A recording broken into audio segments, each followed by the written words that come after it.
Mary had a little lamb. The fault. We believe that all men are created equal. To the magnificent mosaic that is America. From radio beacon to radio beacon.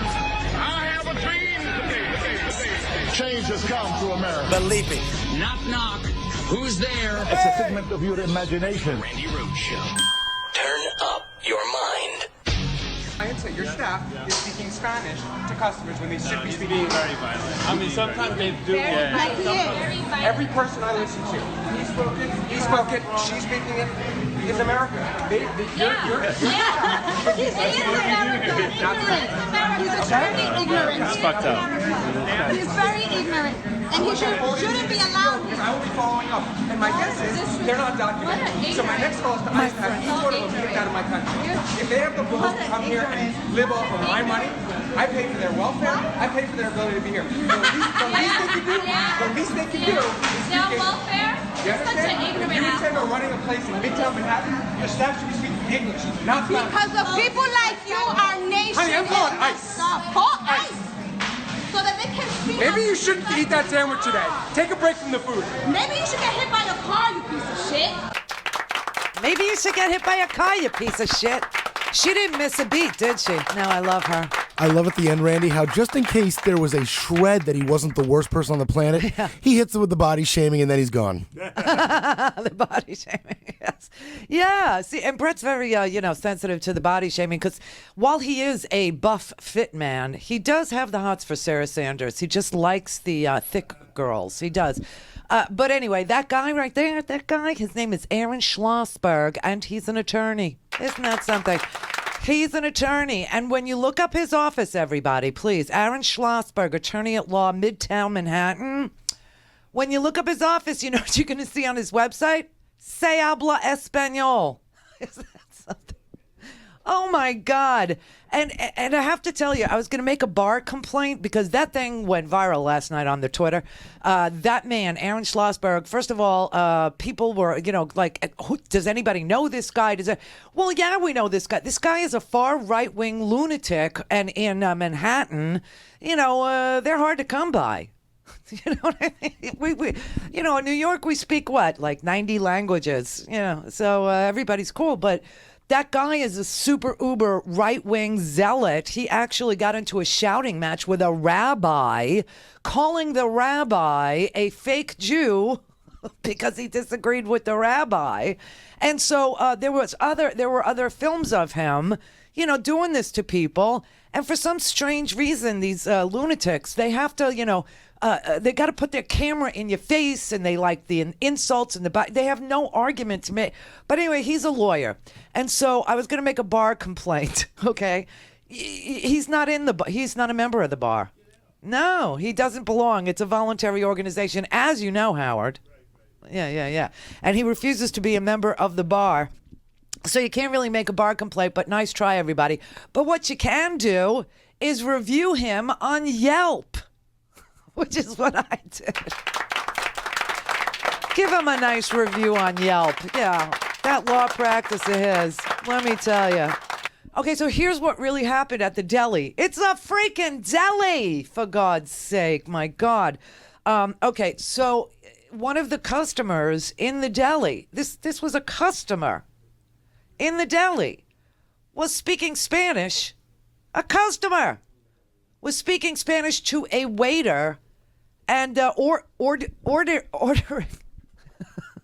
ordering in Spanish. And this set this right-wing lunatic off. I mean, this made him lose his mind. And he started, speak English, this is America. And of course, we're New Yorkers, so she said, that's right, this is America. That's exactly where you are. You're in America. And you could hear the other people going, oh, he's so ignorant. But on his way out of the restaurant, he spins. And he's yelling at the employee of the restaurant, who, by the way, stayed completely calm, if you notice. The man that he was yelling at, okay? And he was screaming, I'm calling ICE. And, the customer was saying, yeah, call ICE. And that's who he body shamed. He said, maybe you shouldn't eat that sandwich today. And she didn't miss a beat. She goes, yeah, maybe you should get hit by a car, you piece of shit. is what she said. But the manager who was standing there, he actually was so calm and professional and so cool and collected. And when the newspaper interviewed the manager that he was screaming at, the manager said, he told this to the newspaper, he said, quote, "He's a customer, so I had to stay professional. I asked him to leave, and that's, I wanted to ask him to leave, so that's what I did. That's what I did." But just watch it. He stayed so calm, this man. It was incredible. Clients at your staff is speaking Spanish to customers when they... The clients and your staff, the clients. See, he's bitching about a customer. He's literally bitching about a customer. The clients and your staff are speaking Spanish. Your staff is speaking Spanish to customers when they should be speaking very violent. Sometimes they do. Every person I listen to, he's spoken, she's speaking it, is America. It is America. He's very ignorant. It's fucked up. He's very ignorant. And he shouldn't be allowed. I will be following up. And my guess is they're not documented. So my next call is to ICE to have each one of them kicked out of my country. If they have the balls to come here and live off of my money, I pay for their welfare, I pay for their ability to be here. The least they can do is No welfare? Such an ignorant you intend on running a place He's such an ignorant your staff should be speaking English, not Spanish. Because of people like you, our nation Honey, I'm calling ICE. Call ICE. So that they can speak. Maybe you shouldn't eat that sandwich today. Take a break from the food. Maybe you should get hit by a car, you piece of shit.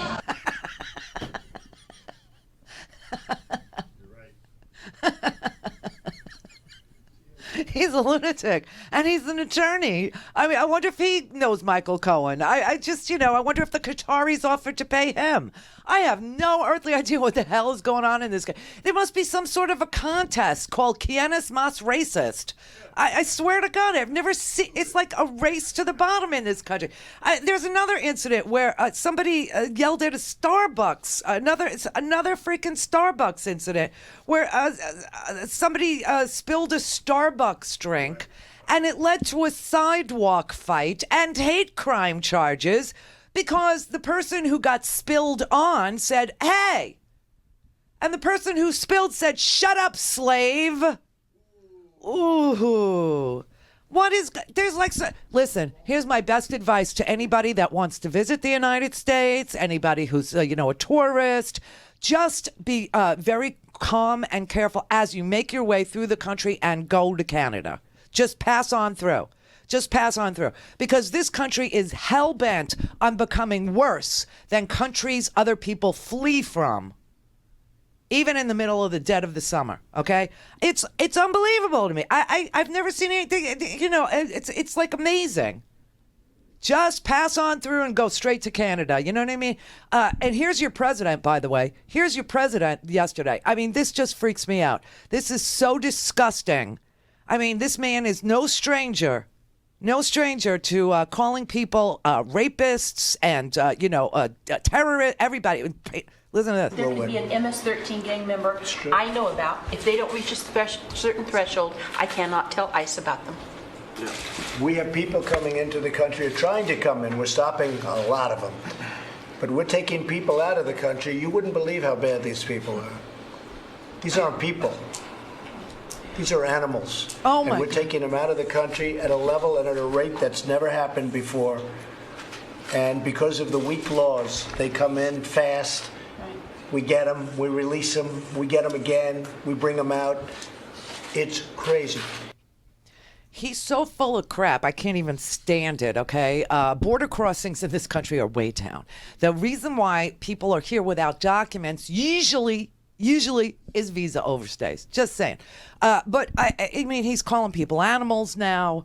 And then he complains because Jeff Sessions, might I remind you, passed a zero tolerance policy where he said, if you come into this country, we'll take your children. Remember this? I have put in place a zero tolerance policy for illegal entry on our southwest border. If you cross the border unlawfully, then we will prosecute you. It's that simple. If you smuggle illegal aliens across our border, then we will prosecute you. If you are smuggling a child, then we will prosecute you. And that child may be separated from you as required by law. That is not required by law. There is no law that says that, but this is their new thing, and it's the Democrats' fault. I know what you're going through right now with families is very tough, but those are the bad laws that the Democrats gave us. We have to break up families. The Democrats gave us that law. It's a horrible thing. We have to break up families. The Democrats gave us that law, and they don't want to do anything about it. They'll leave it like that because they don't want to make any changes. And now you're breaking up families because of the Democrats. It's terrible.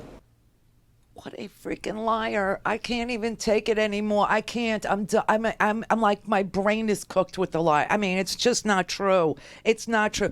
In 2008, who was the president? It was George W. Bush. George W. Bush passed a child trafficking law to protect children, okay? And it passed the House and the Senate with unanimous votes.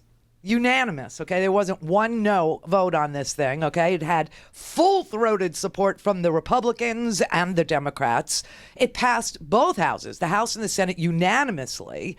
George Bush signed it into law as one of his last acts as president. Bye-bye, bye-bye, right? The law says nothing about breaking up families. What it does say is that if you get an unaccompanied minor at the border, they must be not put in detention and they must be put in the least restrictive setting possible.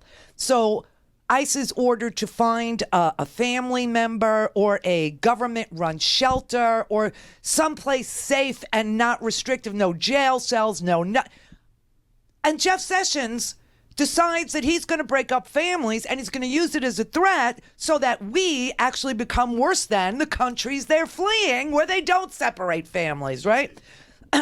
So this administration, we found out, and I tweeted this a few days ago, we didn't get to it, but this administration told members of Congress last week that the Department of Homeland Security, the Department of Health and Human Services, who's in charge of these children, they've literally lost 1,500 migrant children.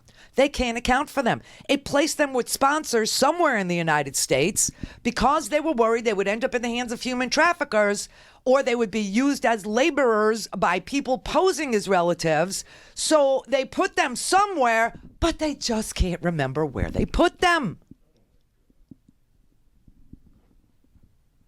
And we have had a 40% drop in border crossings. So everything he's just said there is a lie. Everything is all for racial animus. Everything he said is all to gin. And you know what's so weird? He complains about this immigration thing all the time, right? He's just like, we have the worst laws. Our laws suck. They're insane. Our laws are a disgrace. But he has a Republican House. He has a Republican Senate. And guess what they're doing today? Nothing. They're doing nothing. But I will tell you this. There is a discharge petition floating around the House of Representatives looking for signatures so that they can pass DACA ahead of the election so that the Latino kids don't show up in droves trying to protect the Dreamers and vote them out. Well, Paul Ryan, he said, oh, no, do nothing. Please do nothing. Don't take up DACA before the election. Don't rock the boat. Please do nothing on immigration. Kevin McCarthy, who wants to be the new Paul Ryan, said the same thing. Please, let's stick together. Come on. Don't sign the discharge petition, Republicans. Don't let them split us up. Don't do anything on immigration. It's a great issue for us. It's racial animus. We love that. All things Randi at RandiRhodes.com. Go for launch. Speaking truth to power, the Randi Rhodes Show. I know what you're going through right now with families is very tough, but those are the bad laws that the Democrats gave us. We have to break up families. The Democrats gave us that law. It's a horrible thing. We have to break up families. The Democrats gave us that law, and they don't want to do anything about it. They'll leave it like that. Because they don't want to make any changes. And now you're breaking up families because of the Democrats. It's terrible. He's July. I can't. Everything he says is so meaningless. It's like if that pie hole is moving, there is no truth there. Oh, but your pie hole, I worry about that. You know, we're going to go on vacation, and I just wanted to let you know that Herky Jerky is standing by to take your orders for all your camping and your cookouts and your barbecues and your salads in the summer. Nice, cool salads. You could put I put the bacon jerky in there. Oh my God. Herky Jerky, yeah. So just go to herkyjerky.com. Please support Jason while we're away. Thank you very much. Thank you. And also an update on the T-shirts. We're just now putting up the part of the website where you can purchase them. Jack from Progressive Rags. That's where we get our stuff. Progressive Rags. Thank you, Jack. He printed those shirts like I ordered them, like 2 days ago. He calls me this morning. He goes, they're done. You can start selling them. So those are up there. And the sneakers, we sent out 2 test pair to see. Those sneakers are on their way to 2 people. Charisse, I have to say. I don't want to say her last name, but Charisse was our first customer. And I even told her, I don't know if we can send you tracking. I don't know how this is going to go. It's just a girl named Alex who's making them for us. She's way out there in Indiana. Way out. Well, they're done. She shipped them. She provided Charisse with her tracking. So it looks like the test run went well. Very excited about that. So a lot of good things are going to happen while we're away. But Herky Jerky, please, go stock up for the summer. Thank you. All right, Steve in New York. Hello, how may I help you? Hi. I wanted to tell you how to find out about this guy. First of all... Oh, the Aaron Schlossberg, attorney at law, say habla español? Yeah, actually it's so funny. His name is Aaron Morris Schlossberg. Mm-hmm. He was admitted to practice in July of 2003. What a mistake. Yeah, no kidding. I thought, don't you have to sit down for some sort of an interview? Yeah. How did he get through that?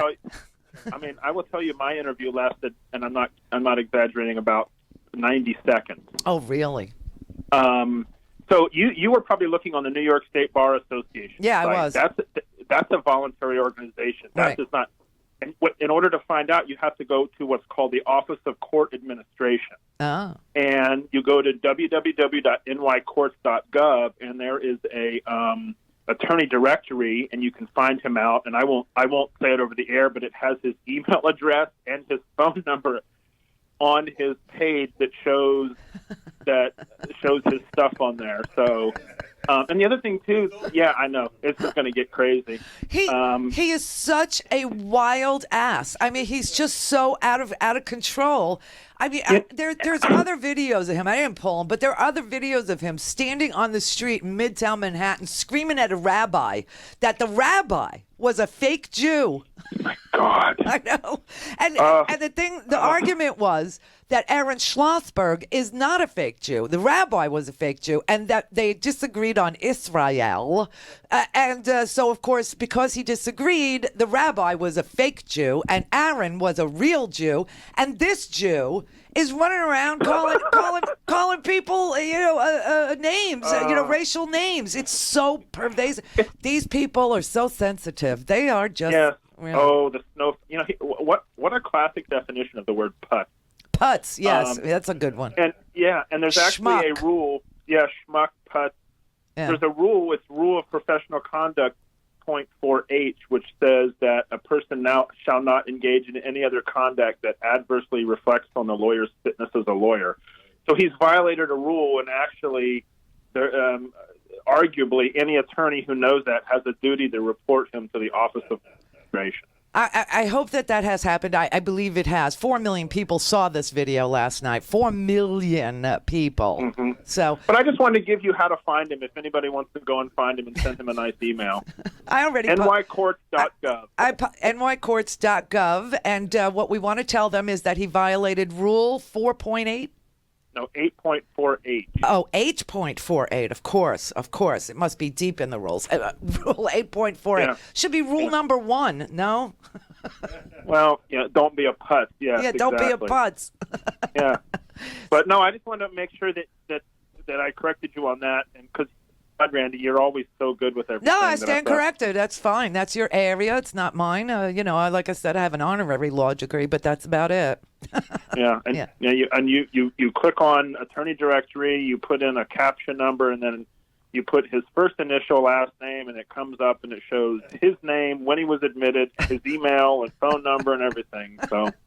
Yeah. Well, I tweeted out his personal website last night. His yeah. So douchebag.com. Yeah, it is. It's douchebag.putz.slash.schmuck.com.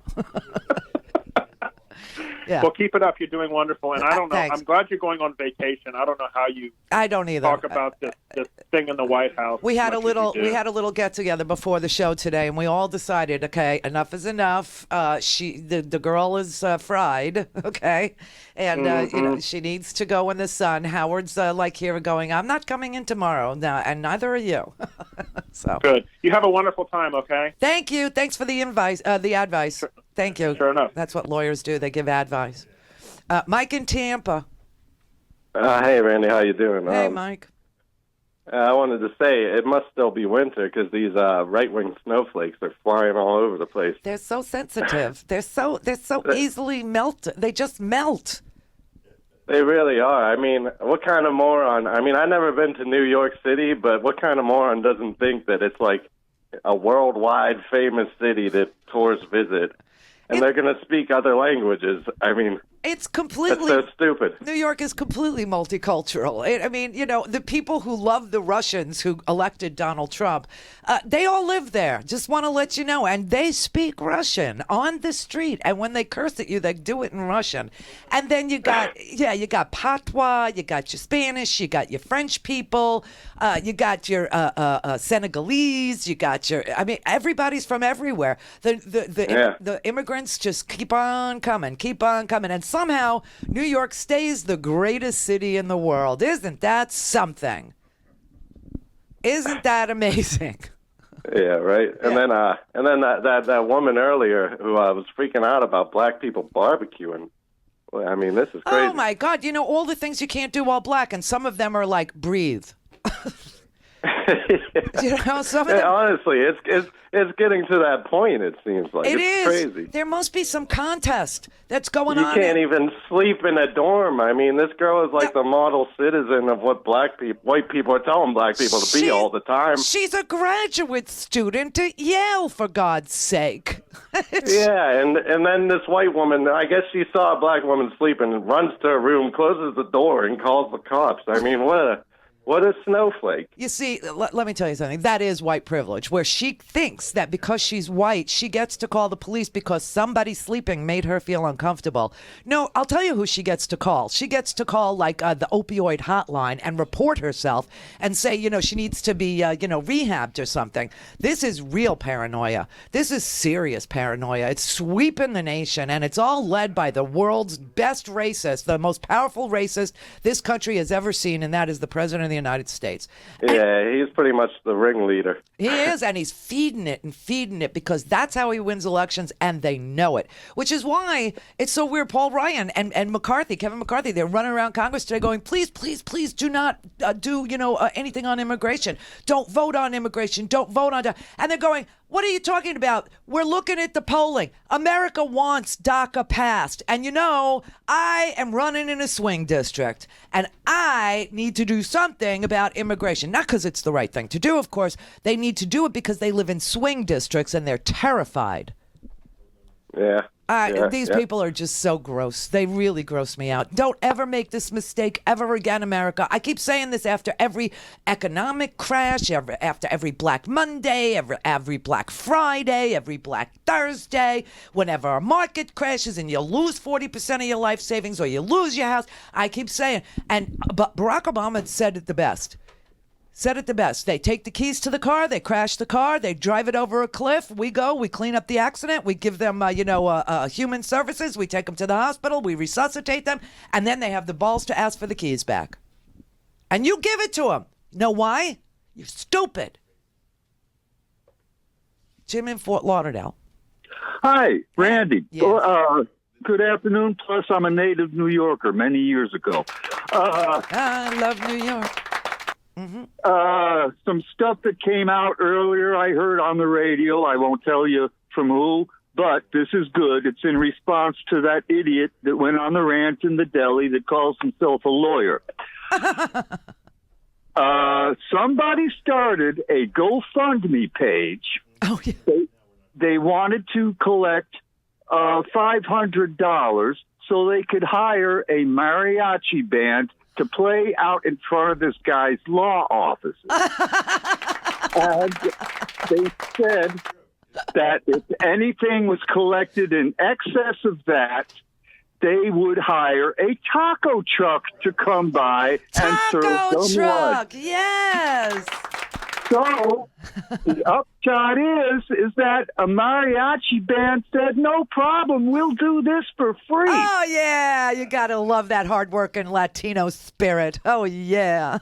So apparently they got the mariachi band and the taco truck. They did? They got both? That's awesome. This is what I heard. Oh, okay. Now, oh, it is? Yeah, okay. So what is the GoFundMe page? So I can give a couple of shekels. I've never been to GoFundMe myself. I'll look it up. Yeah. But the guy that was just checking me out before he put me on the air with you, he found it. So. Oh, Howard found it. Howard, what's the GoFundMe page? Oh, he doesn't know. Okay, what is it? The name of the page is. Yeah. Bear with me 1 second. Standing by. www. You're so old. Okay, GoFundMe.com. Yeah. Hashtag mariachis for Aaron. Mariachis for Aaron, everybody. GoFundMe.com, mariachis for Aaron. Unbelievable. I'm going to tweet that out. I love that. Thank you. That's awesome. You're welcome. See, that's New Yorkers. That's how we are. This is how we do. This is what we do. We don't put camera. And by the way, can I just tell you, everybody's filming everybody now. This is our new country, okay? This is the new America. Everybody's filming everybody. Could you please use the landscape mode? Like, if your camera is vertical, you're going to get the black stripes on either side. So what you want to do is you want to turn the camera ever so slightly so that the camera is horizontal. This is good for your vacation photos, too. Vacation photos and racists that get in your face, okay? This is my tip. So you turn the camera horizontal, and then you can have the whole racist or the whole panoramic view of the, the horizon. Whatever you choose to do with your time. I, of course, will be going to a country where all they do is speak Spanish. And, let me tell you something. This is the thing. The entire world speaks English. Just saying, okay? When the rest of the world, especially industrialized nations, and Botswana, when their children go to school, they are taught English from a very early age because they believe in languages. And they're so much fun to try. That's why Rosetta Stone was $1 billion business, and now Babbel is $1 billion because people like to speak languages. They like it. But the rest of the world speaks English. I mean, there's hardly a place that you can go except for deep inside China. China. And that's because they're communists. Do you know what I mean? And so those people don't speak it. But everybody else does. Everybody else in there, the whole world does. But they also speak several other languages. Like all these countries you like to look down at. Yeah, they typically speak English, the primary language of the nation, German, lots of German. They speak languages. Some of them are actually studying Mandarin. Some are studying Han, depending on where they're planning to do future business. You see what I mean? So when we travel, though, and we go to countries where the primary language is, let's say German, we're actually relegated to sign language and pointing. For a refill of coffee, you have to go like this because we were taught nothing. Okay? And so, I go to my second home, which is a Spanish-speaking country. That is their primary language. And to tell you the truth, most people speak English. More than most. Yeah. Well, they have a 98% literacy rate. You know what I mean? Yeah, 98% literacy rate. Almost all their children go to college. Just saying. But boy, these stupid right-wing, they hate Central America. Woo, Central America. Woo, they're animals, They're animals. Meanwhile, they all speak English, and they're the hardest working people I've ever seen in my life. They're the friendliest people, and they're so super paciente with me. They're really patient with me because I want to speak Spanish. And so they will actually slow themselves down a little, not use any slang around me, like 20s. Okay, 20s, it depends where you're from. If I say 20s to you and you're from Cuba, it means nothing. It means absolutely nothing. But if I say 20s in Costa Rica, it means awesome. Cool. It means genial. It means, awesome, right? And if I say mai, that means nothing. But it's dude, okay? It's dude. So they will refrain from using those words so that I can follow and I can speak. And they are so patient and somehow doesn't go both ways. So as I said, if you are entering our country, our wonderful country for the summer or vacation, or you're a tourist and you're from another country, I'm very sorry that we don't speak any other languages. So please just pass on through and enjoy Canada. Thank you. Sorry. Lo siento mucho. Que lástima. It's a real pity. It really is. Yeah. 98% literacy. All their children go to college. Isn't that fascinating? Yeah, it's really great. And we can't get Amazon to put their campus in Texas. I wonder why.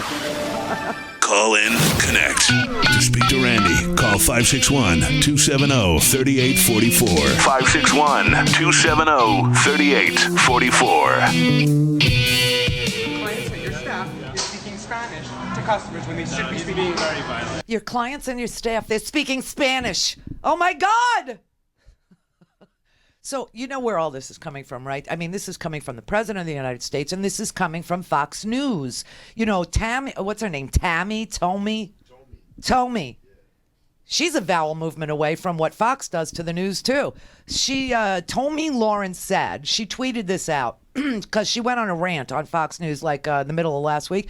She said, you don't just come into this country with low skills, low education, not understanding the language, and come into our country because someone says it makes them feel nice. That's not what this country is based on. And so a German journalist... Okay, a German journalist and genealogist named Jennifer Mendelsohn actually looked at Tomi Lowen's, whatever her name is, ancestry and found the census records. Now, back in the day, the census records would record how many people lived in a house. I know this because I know where my family is from. I've seen the census records. That's how I know we came from Ukraine. Okay, I'm Ukrainian. So she's German and Norwegian. Okay, so they looked at this genealogist, Mendelsohn, looked at her census records from her family and actually published them. She actually put screenshots of them in response to Tammy's claim that this country was not built on people coming here from rural communities, not speaking English. Turns out Tammy Larn's great-great-grandmother lived in the United States for 41 years and only spoke German. 41 years she never learned English. 41 years. Her great-grandmother didn't speak English after living in the United States for more than 10 years. And her great-grandfather, he was baptized in Norwegian. Now, you talk about a dead language. No offense, Norwegian. Norway. No offense. But I've been there. And nobody speaks that anywhere. I mean, no. Then you got your Swiss German and you got all these weird things. But, God love you. It's a beautiful country and you're very friendly, I have to say. And you're very patient with the English speakers because you speak English. And, this weird Norwegian thing. But it's a hard G, right? It's a. See, now, Hebrew is like phlegm is a vowel, is what it is. So that's a little difficult too. But most people speak English there too. But I gotta say, these people are so hypocritical and they're so unaware. They are so. I mean, their brains are like sound asleep to the obvious fact that Irish immigrants came here. This is why John Kelly started this whole freaking war again when he said, "Oh well, people come here from low-skilled rural places, and they're like their education system is like 4th, 5th, 6th in the world." No, ours is 4th, 5th, 6th in the world. I mean, Mississippi is like 50th in the world. But honest to God, what they pretend that their relatives didn't come here not speaking English, and some never learned English. Okay, they pretend that that's the case, and they also pretend that they came here with like vast IT skills, like in 1901. They all came in. Nobody ever drove a taxi. Nobody ever, did manual labor. Nobody was ever a bricklayer. Nobody ever did, awesome mosaics or any of that. No. They all came in here with like, unbelievable IT skills. They invented, blood banks, which, by the way, blood banks were invented by an African-American scientist. Just saying. Yeah. But, I mean, they're just so empty. They're just such an empty vessel of know-nothing. They are the most illiterate people. They are the least aware of history. I mean, the Irish immigrants, John Kelly, who came here, what is Ireland sort of, some sort of an industrial hub now? What, I mean, no offense, it's beautiful there. It's absolutely beautiful. The lifestyle is, kind of rural, and Cork is kind of and you had your religious wars just as recently as a few years ago where the Protestants and the Catholics were still going at it and blowing each other up. Couldn't get over it. But you spoke Gaelic, for God's sake. They did not come here speaking English. And there were signs in windows that said, "We don't hire Irish," for some strange reason. What, do they come from like an industrial hub? They had a secret Amazon factory there? What? I mean, what do you make there besides, beer and whiskey? Good stuff, but honestly, what is it, like a mega hub for data processing? And it always has been since the 1890s? Please, you came here and you plucked chickens. You plucked chickens and you wore used shoes. And all you wanted to do was save up enough money to get the hell out of Boston.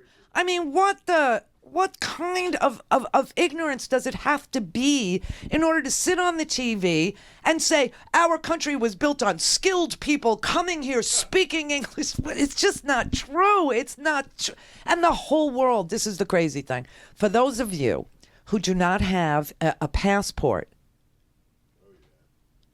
could you please shut the fuck up? You have no idea what the world is. You have no earthly idea what this world is. You sit there and you trash countries and continents, entire continents, as being somehow backward, and yet they experience like major literacy rates, and their kids are coming here to show us how you build a computer.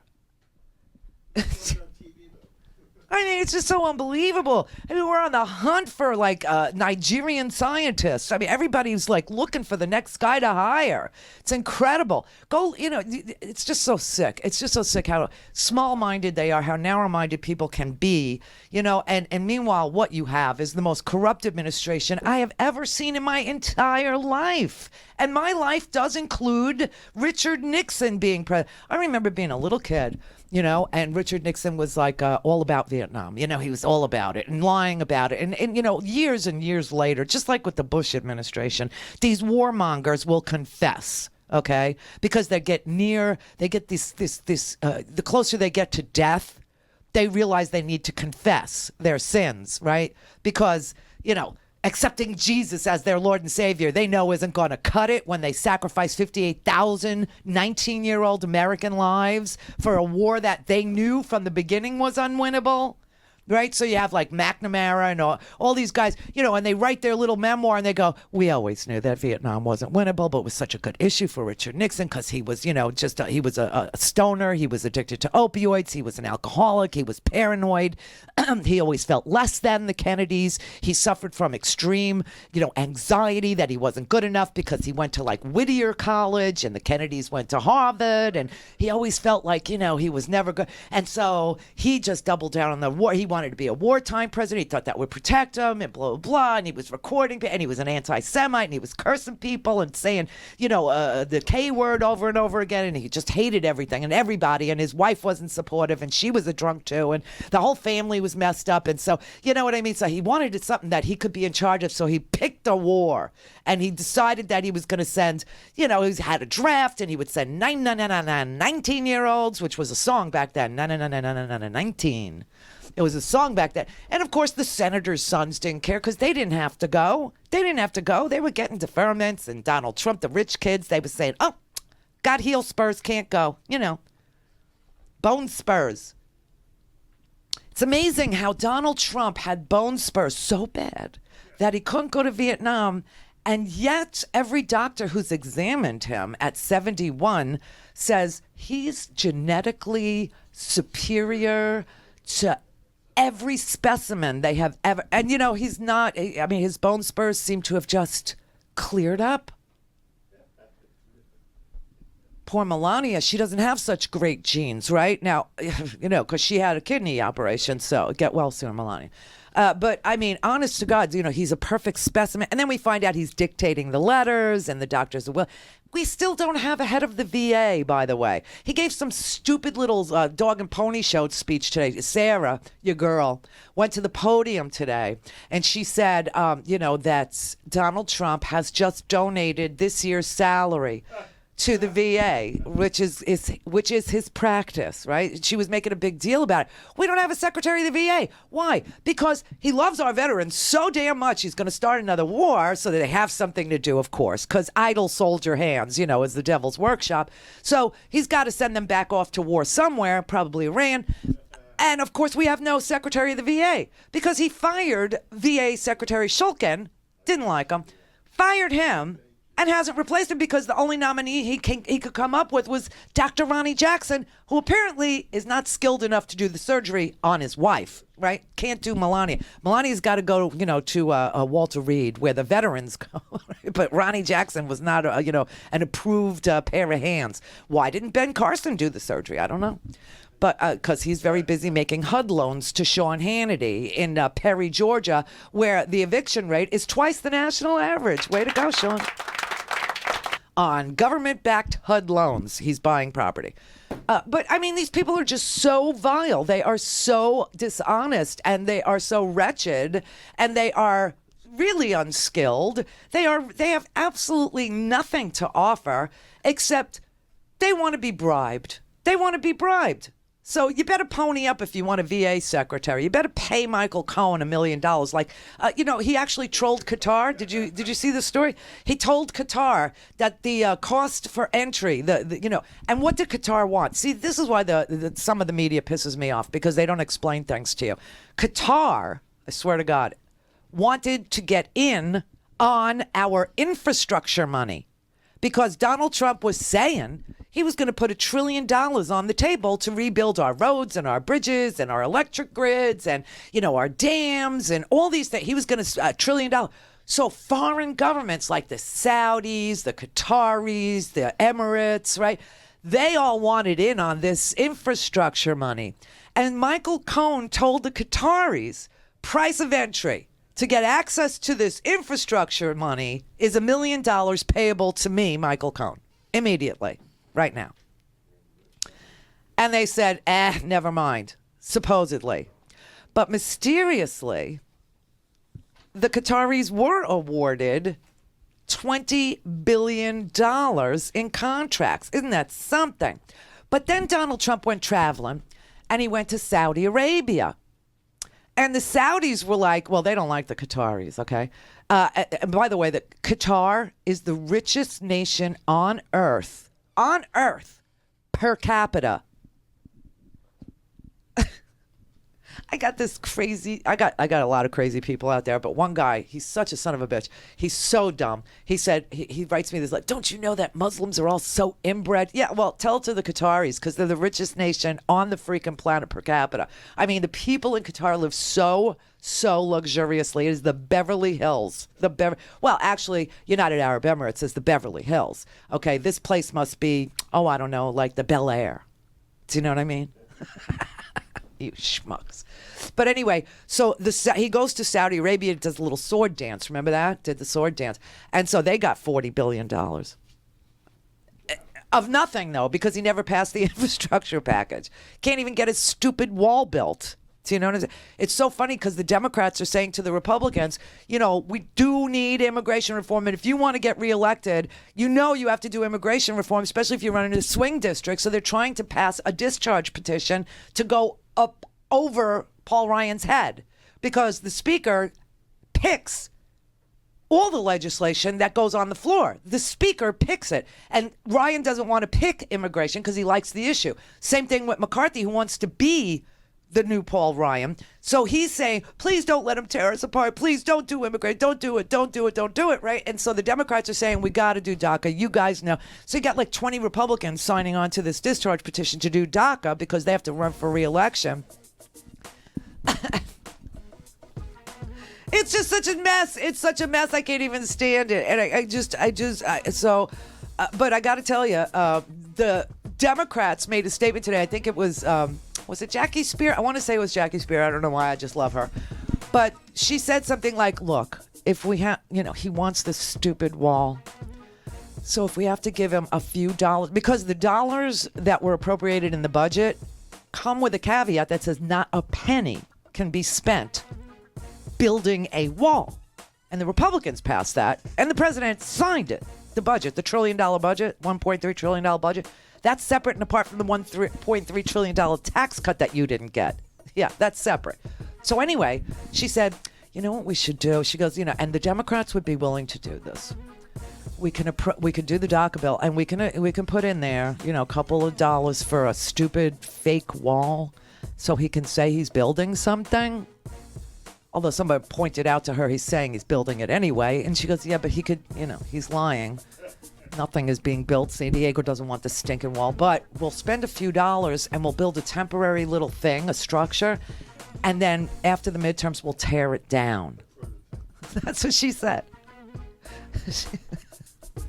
We'll just, do a little head fake over here,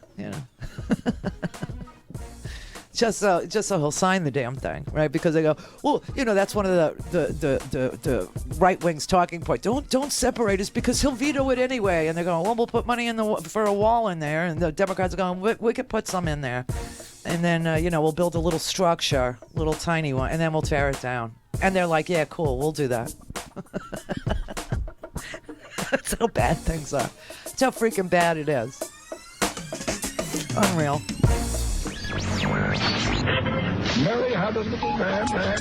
The fault. We believe that all men are created equal. To the magnificent mosaic that is America. From radio beacon to radio beacon. I have a dream today. Change has come to America. Believe it. Knock, knock.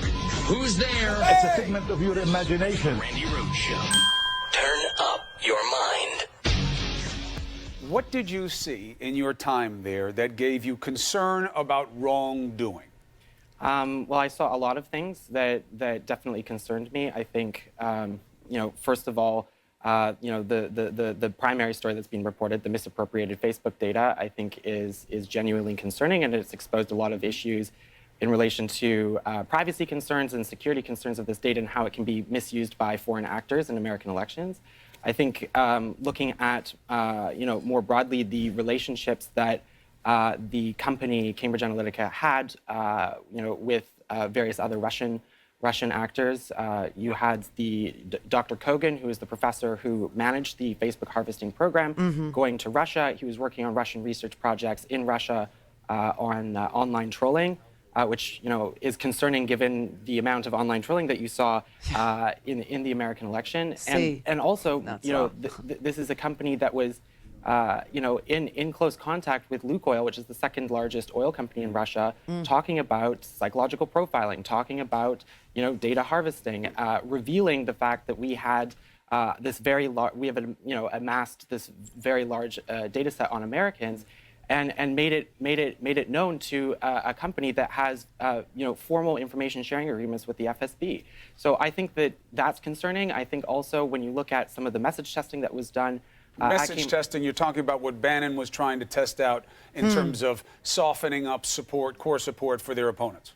So message testing is where you look at different issues that you may want to run on in a campaign, and you test the response and you figure out who's interested in it and who isn't.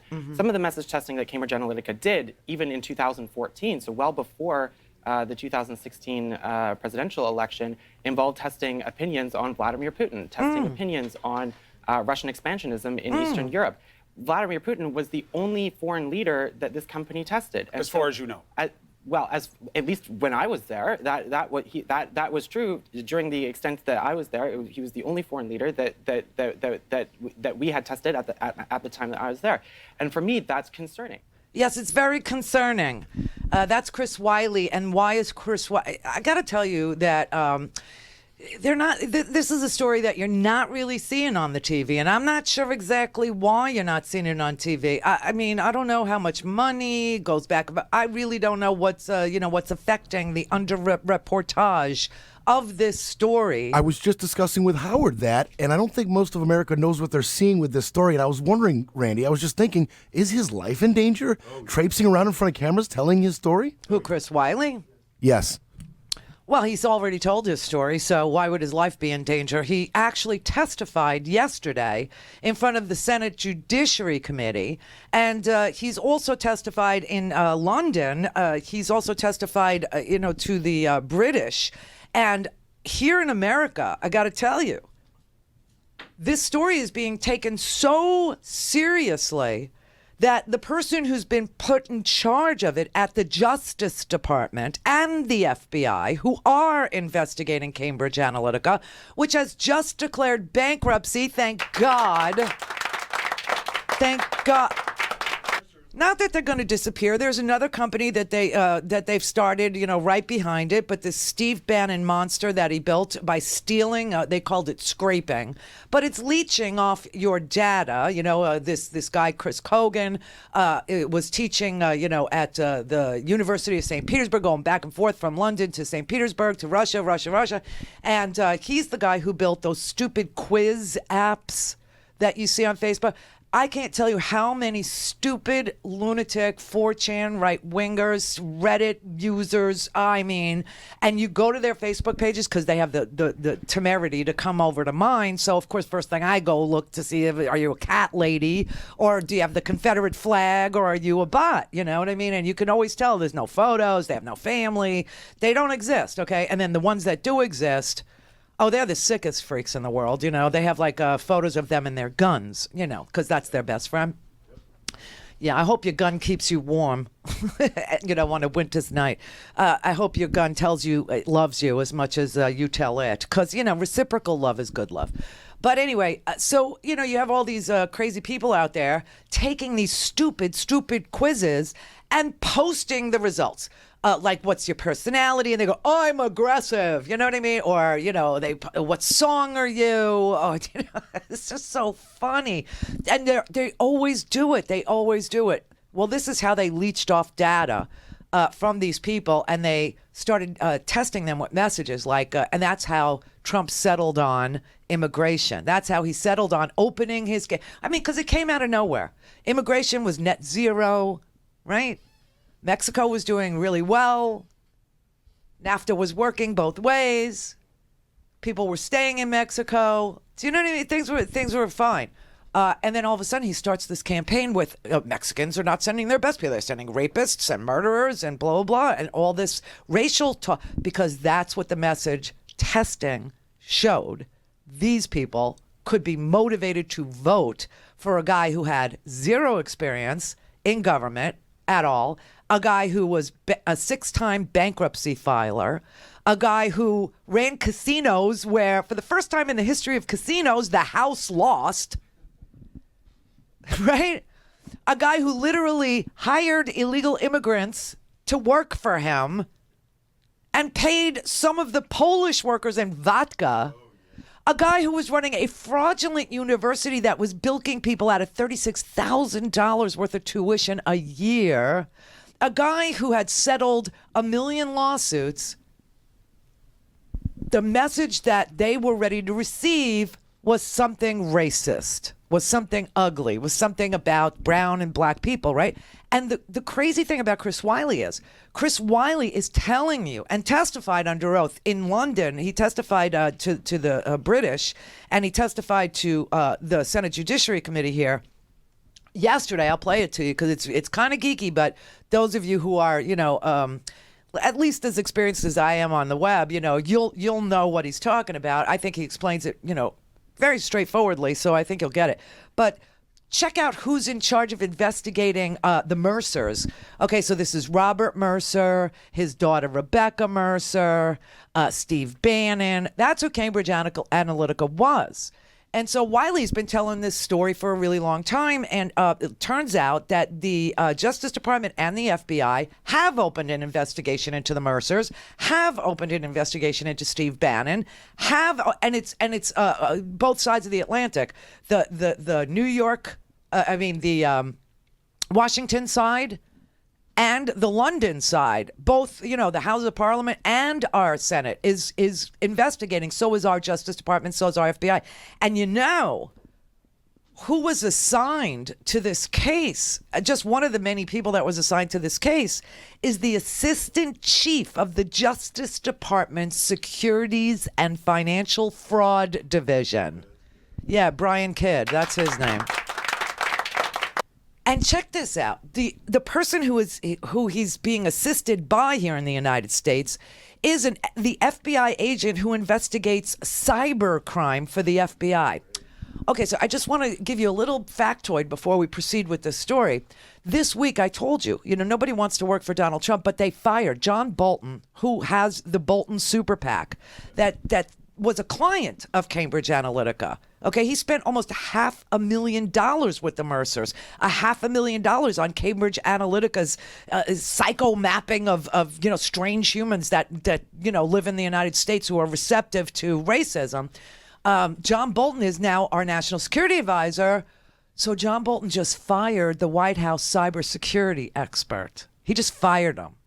So we have no VA secretary. We have no cybersecurity expert at the White House. Right ahead of an election, John Bolton had him fired, right? I mean, it's so unbelievable. They just keep firing people who are, getting deep into the truth of this, right? Anyway, Wylie was explaining. I'll play you, like his explanation about how Bannon approached this profiling of voters beginning in 2014. So check this out. So basically what Bannon did was he did psychological profiling on 22 million Americans, right? That's what the Mercers and Bannon did. 22 million Americans were profiled. 87 million people in the United States had their data leached, had their data breached, had their data taken by the Cambridge Analytica. And it's not because you took the quiz.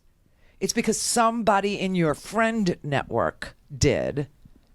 And when they took the quiz, their entire list of friends was sucked up. And that included you. Even though you were not that stupid and you don't take quizzes to see which girl on Sex and the City you are. Or what song you are. Or what's your personality type, things like that. Okay, but Bannon did this in 2014. He started it. So basically what we have here is Steve Bannon crafted a message and then went in search of a person to deliver it. And Bannon picked Donald Trump to be that messenger. Not because of any skill set that Donald Trump has, in governing or world affairs, because he was a salesman. He was a demagogue. He was a P.T. Barnum.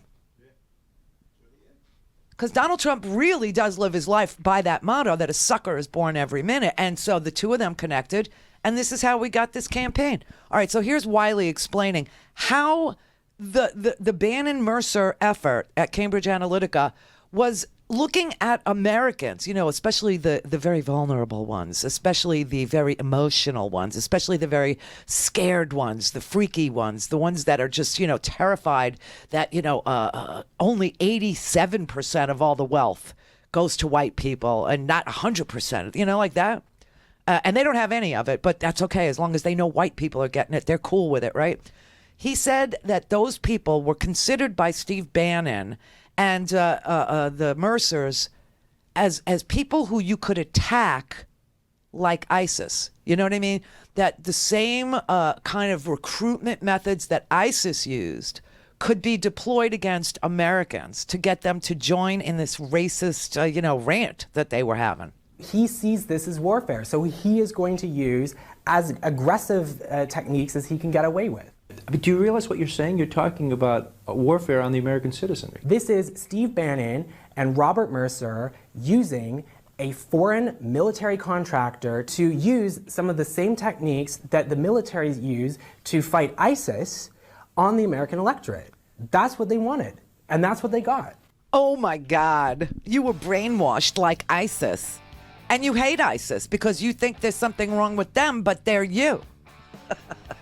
They treated you like they treat vulnerable 16-year-olds in third world, shitholes.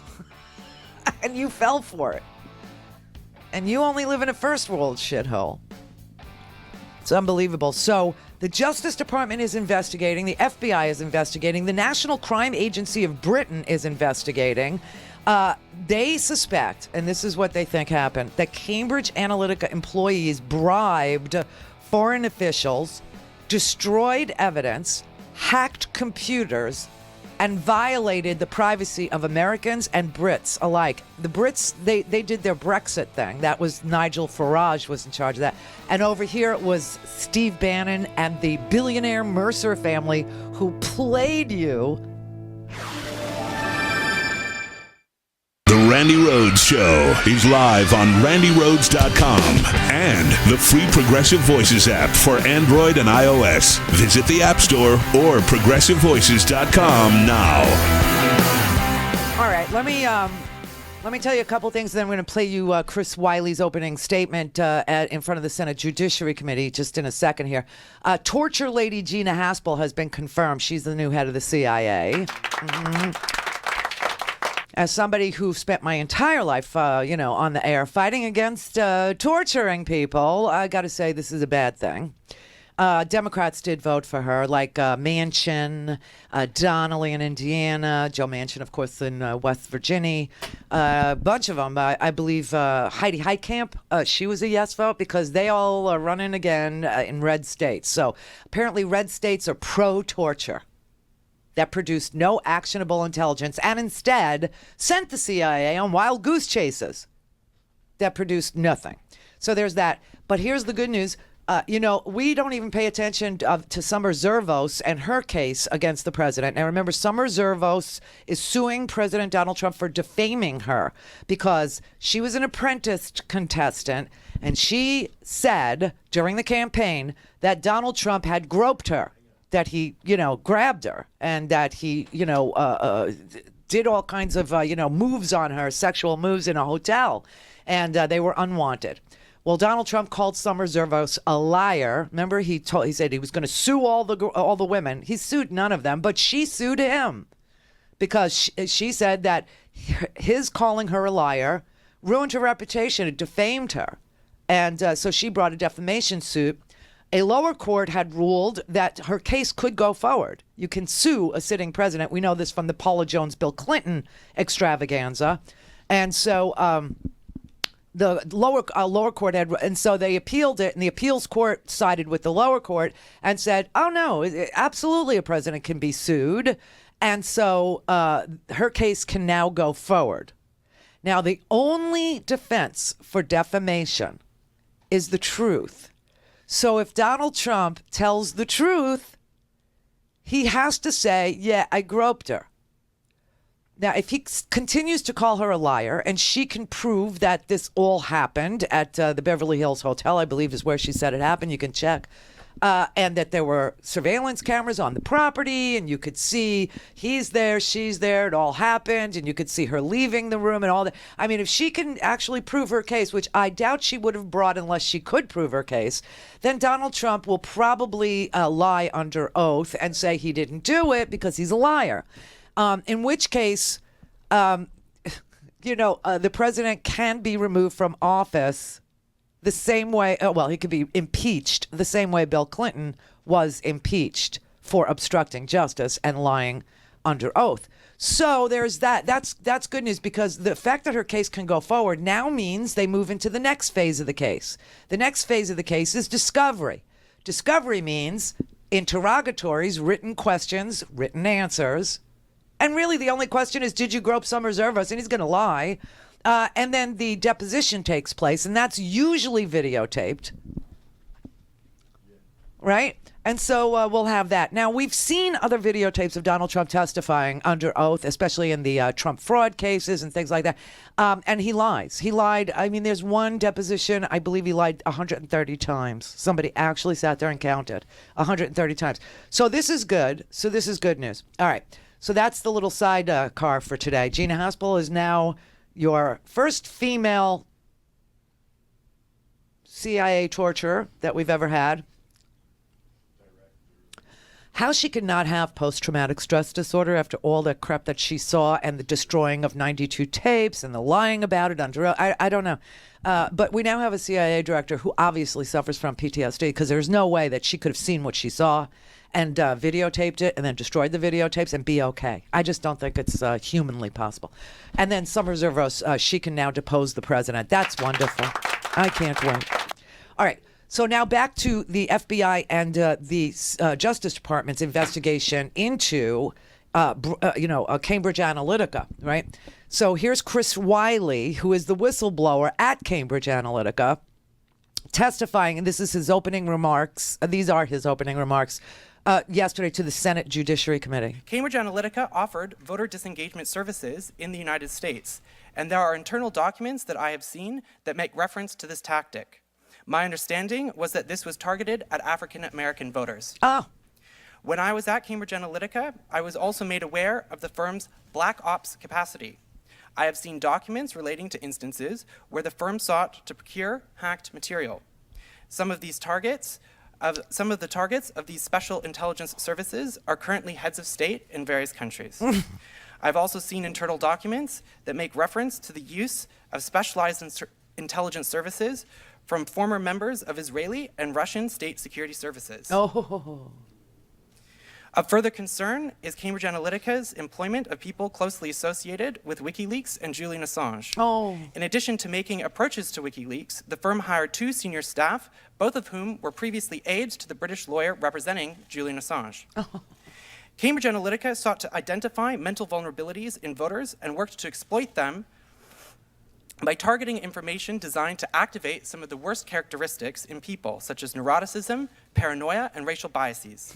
To be clear, the work of Cambridge Analytica is not equivalent to traditional marketing. Cambridge Analytica specialized in disinformation, spreading rumors, compromat, and propaganda.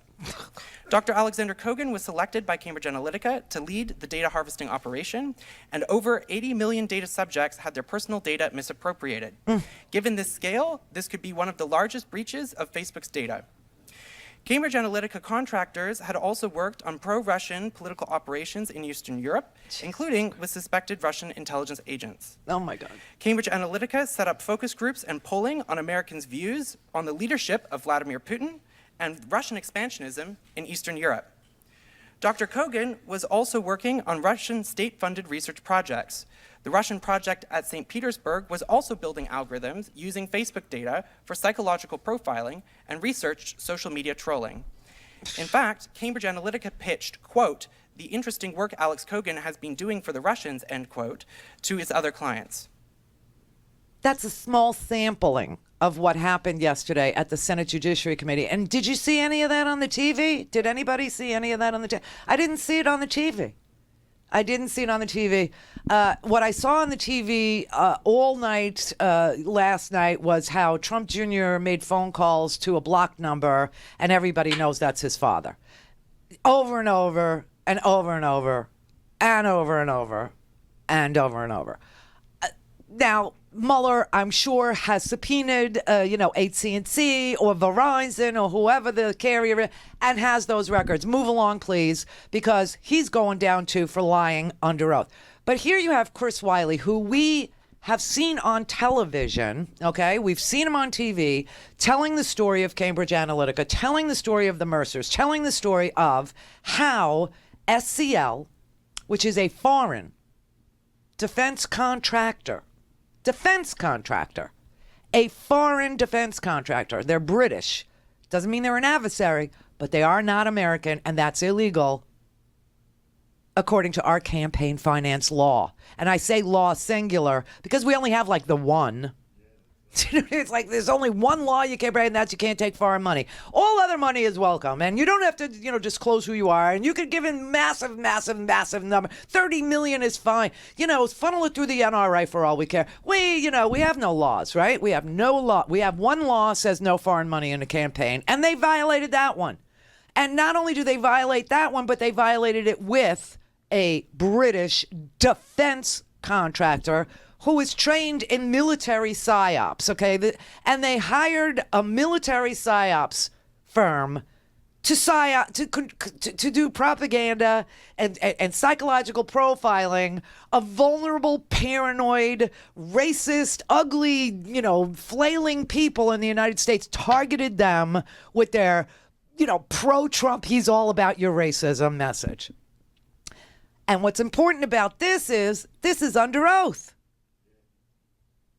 Wylie, when he's on TV, is not under oath. He's under oath in front of the Senate Judiciary Committee. He is a former Cambridge Analytica employee who lays out the fact that SCL was a defense contractor and that Cambridge Analytica was a shell company set up by billionaires to give it the appearance that it was an American company to avoid the one law of you can't have foreign interference in an American election, but it didn't work because there's Chris Wylie, and Chris Wylie has documents, and Chris Wylie has contemporaneous notes, and Chris Wylie has other employees who are testifying, and so he's not alone. And he has testified that Mr. Bannon saw the culture war as a means to create the change in American politics that he wanted to see towards fascism, towards Nazism, toward a failed ideology of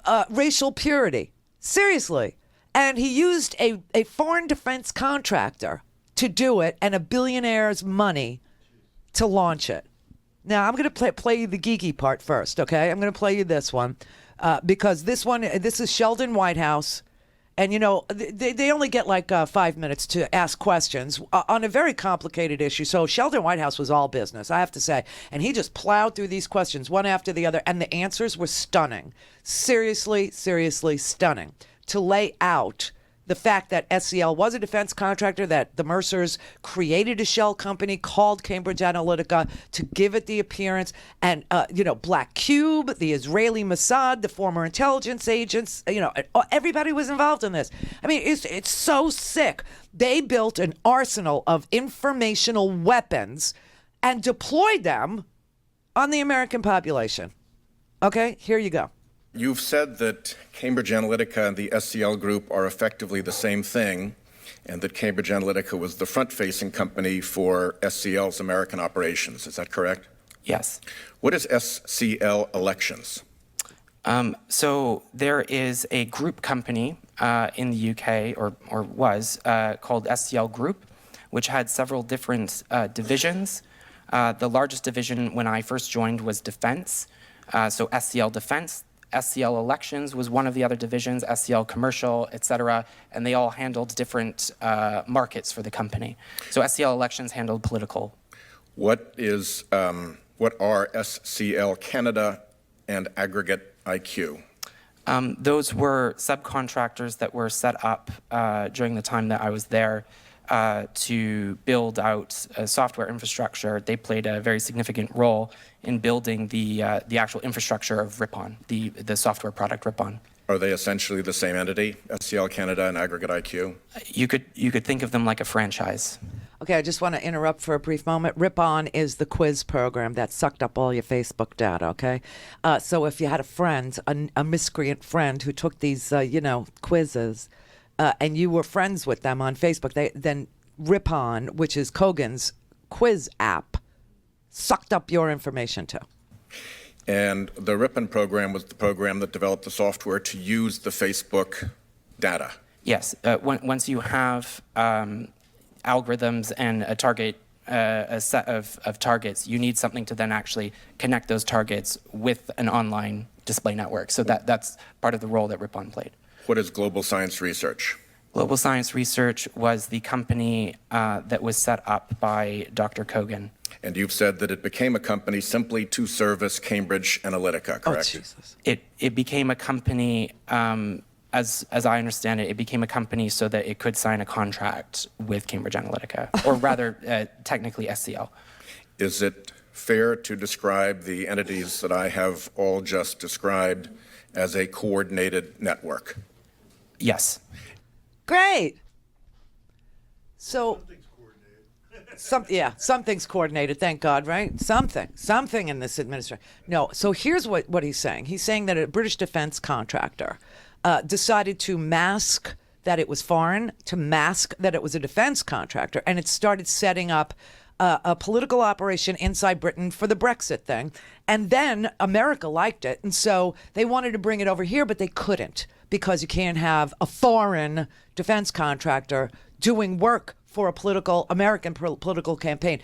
And so the Mercers invested billions of dollars, and Bannon, who was funded by the Mercers. Remember Bannon, not only worked, it was on the board of Cambridge Analytica after it was created to mask that it was a foreign defense contractor that was doing this kind of psychographic modeling and profiling. But he also sat on Breitbart, okay? And Breitbart was funded by the Mercers. So that's how those two got together. And so then they had this idea that they'll set up a shell company, which was, created in Maryland. Okay, it's all it is. It wasn't real, just like Michael Cohen's Essential Consultants isn't real. And they created this entity so it looked American. But really what it was a combination of a Canadian company called, Aggregate IQ, a British company. Now, these are not adversaries, but they are foreign. And a Professor Kogan, who worked at the University of St. Petersburg, who developed the app that would suck up all your information, and that they all got together in a coordinated way to do the Brexit campaign and convince people to break up the European Union, okay, over there, and over here to break up NATO, which is happening, by the way, and to elect a racist who would be the perfect vessel to tell you that you wanted to break up NATO, to tell you that African Americans, and they did target African Americans with a voter suppression effort, the likes of which no one had ever seen. Sort of makes Jim Crow look stupid. And that's what he opened up with, was that the biggest part of Cambridge Analytica suppression efforts were directed at African Americans to make them not love Hillary, just have I don't know, maybe I won't. And it worked. It suppressed the African American vote.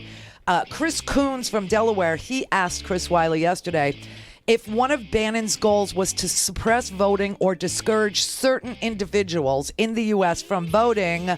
Chris Wylie's direct answer was yes.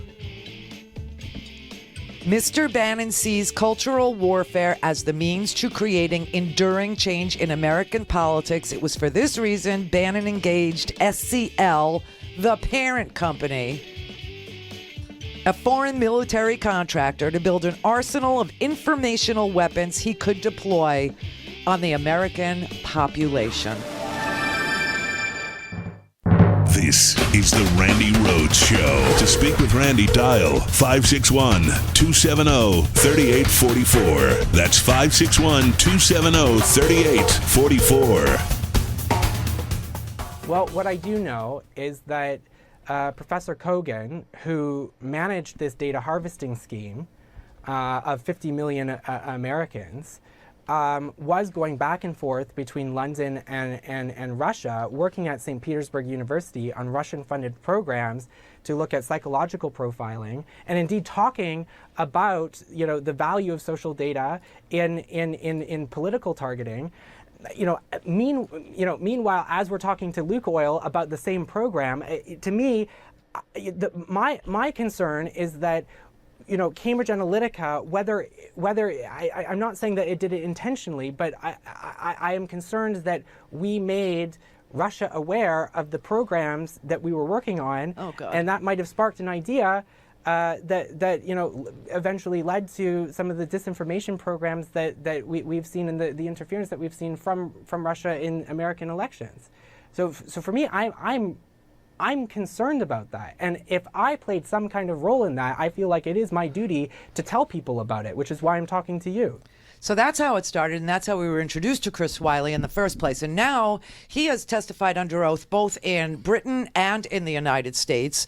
And there is a across the Atlantic, investigation that's going on, and the accusations that are being made, at least in Britain, are that Cambridge Analytica employees bribed foreign officials, destroyed evidence, hacked computers, and violated Britain's Data Protection Act. That's what's going on over there. Over here, we have the Securities and Financial Fraud Division looking at, with the Cybersecurity Division at the FBI, looking at Cambridge Analytica, looking at how they infected the midterm elections, how they, complied with or did not comply with federal election law, and whether or not they broke into commercial databases, and that if they, if their marketing work actually was illegal. Now, a lot of people don't understand the difference between above board marketing, where they try to get you to buy a podcast, buy a stinking podcast, for instance, or buy some herky jerky while I'm gone. That would be good. They don't understand that simple messages, where you tantalize somebody with your awesome talents or your awesome song or your awesome, T-shirt or your awesome sneaker or whatever it is. They don't involve hacking into your computer. They don't involve racism. They don't involve psychological, profiling to exploit your neurosis. And so that's one of the questions Chris Wylie got yesterday, because, the Republicans are like, so what? It's just marketing, right? So when you are looking at traditional marketing, first of all, doesn't misappropriate tens of millions of people's data if they're performing their duties legally, and it is not or should not be targeted at people's mental vulnerabilities, such as neuroticism or paranoia, or indeed racial biases. Traditional marketing does not exacerbate people's innate prejudices. And coerce them and make them believe things that aren't necessarily true. But you also say that they were a full-service propaganda machine that discouraged voters who are more prone to voting for Democratic or liberal candidates. And some of their U.S. clients prevailed extremely close races. Mm-hmm. Why did Cambridge Analytica's American clients, investors like the Mercer family, invested $20 million? Jesus. Believe these tactics might be helpful. So Steve Bannon is a follower of something called the Breitbart Doctrine, which posits that politics is downstream from culture. So if you want to have any lasting or enduring changes in politics, you have to focus on the culture. And when Steve Bannon uses the term culture war, he uses that term pointedly, and they were seeking out companies that could build an arsenal of informational weapons to fight that war, which is why they went to a British military contractor which specialized in information operations. Holy shit. And that's under oath, okay? So it's not on the TV anymore. The adorable child with the pink hair. It's under oath. This is actual testimony given yesterday to the Senate Judiciary Committee. And I got to tell you, like, the really scary part. So we know Cambridge Analytica has declared bankruptcy, and they've closed their doors and they're out of business, right? Which is a wonderful thing. However, there is a new setup under a different banner. Same people. Actually, slightly different people. Let me tell you who the new people are. The new company is called Emmer Data, E-M-E-R, Data, D-A-T-A, okay? They are a British holding company. They were formed to bring in new investors who peeled off of the Mercer's efforts and the Breitbart efforts, the Bannon efforts, but they still liked it. They still like the exploitation of racist, paranoid, neurotic people in the United States. They liked it. They think that it got them the result that they want, which is to move America closer to fascism, which is to move America closer to Nazism, which is to move America closer to a dictatorship, to take away the freedom of ordinary people. And of course, in order to take the freedom away from ordinary people, you have to lie to them. You have to tell them that their freedom is under threat from somebody else, so that they will take their own freedom in this paranoid effort to keep something for themselves when it all goes to hell. This is what prepping is about. This is what all this crap is about. This is what the racist crap is about. All right. So there's a new company. It's called Emmer Data, E-M-E-R Data. They're a British holding company. Their directors, according to public records, include Johnson Ko Chun Shun. He is a Hong Kong financier, and he is the business partner of defense contractor Eric Prince, brother of Education Secretary Betsy DeVos. Inheritors of the Amway fortune and arrangers of Seychelles meetings in the Indian Ocean with Russian spies to open back channels to Russia outside the eavesdropping ears of our intelligence community. So Eric Prince and a Hong Kong businessman who both have links to the Chinese government are in business together to replace Cambridge Analytica. Now, let me tell you that the company that Mr. Johnson Ko Chun Shun owns, well, the company that Eric Prince owns now used to be called Blackwater, then it was XE, and of course that was, just the and now it's Frontier, that's his company, which is training the Chinese military, to take on the U.S. military. They have links to the Chinese government through this company called CITIC, C-I-T-I-C.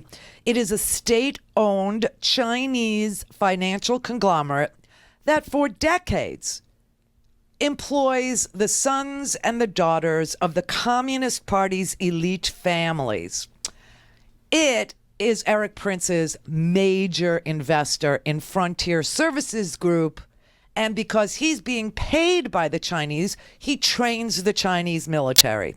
And because he does that and doesn't want anybody to know what I'm telling you, because, back in the day when Blackwater was Blackwater, it changed the entire focus of the Iraq War, because on day one of shock and awe, I wonder how many people remember this, but I do. On the first day of the Iraq War, shock and awe day, Blackwater contractors split off from the U.S. military. The U.S. military was supposed to go into Baghdad and take Baghdad, but oh no, Blackwater wanted to go into Fallujah, which was not ready for American, it wasn't ready to enter. And the Blackwater contractors decided they would just screw the United States military. They would do it Eric Prince's way. And they went in there, and those contractors lost their lives in a brutal ass way. Okay? They were killed, they were set on fire, and they were hung from a bridge. It was March, 31st, 2003? Or 4? Can't remember. I'm going to say 4. And those defense contractors were hung from a bridge, and America saw it, and everybody in this country said, we have to get those bastards, we have to get those bastards. Well, those weren't our soldiers. Those were Eric Prince's mercenaries. And they changed the trajectory of the war plan because America saw that and wanted to go to Fallujah, which turned out to be a death pit for so many of our American soldiers. I mean, so many people were injured. So many people died because it wasn't part of our plan. All right. So Eric Prince gets run out of the United States. Blackwater becomes a bad, dirty name, okay? And he starts another defense contracting company, and now he's got this third one called Frontier that operates on behalf of the Chinese government, the communist Chinese government. He takes their money, and he trains their military. Just want you to remember that. I just want you to remember that as we move forward into Trump's foreign policy. Trump's world chaos theory. Oh, my God. All right. Consuelo? Yeah. I don't know. Can you hear me? I can. Oh, hi, Randy. Hi. My name's Consuelo. I'm from Media, Pennsylvania. And I just want to tell you, you have turned me into a Randi Rhodes junkie. I listen to you every day. Thank you. But I had a question that has just boggled my mind.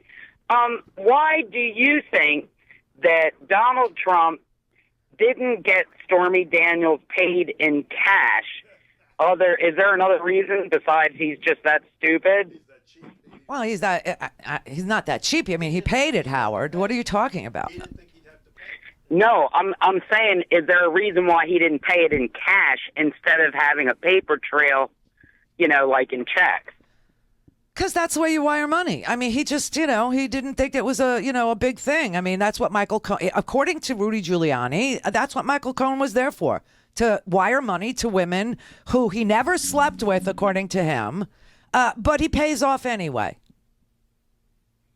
Right. It just seems like, to me, that was a very, stupid thing to do. I mean, this whole thing is you got to open your mind just a tad, just a touch, just a bit. I am. That's why I'm calling you, Randy. Okay, and you have to realize she's not the only one. And this is the way they do this. And that's why Rudy Giuliani felt so comfortable saying on the TV that that's what Michael Cohen is for, that's what Michael Cohen takes care of. And Rudy Giuliani says, like I do for my clients at my law firm, Greenberg Traurig.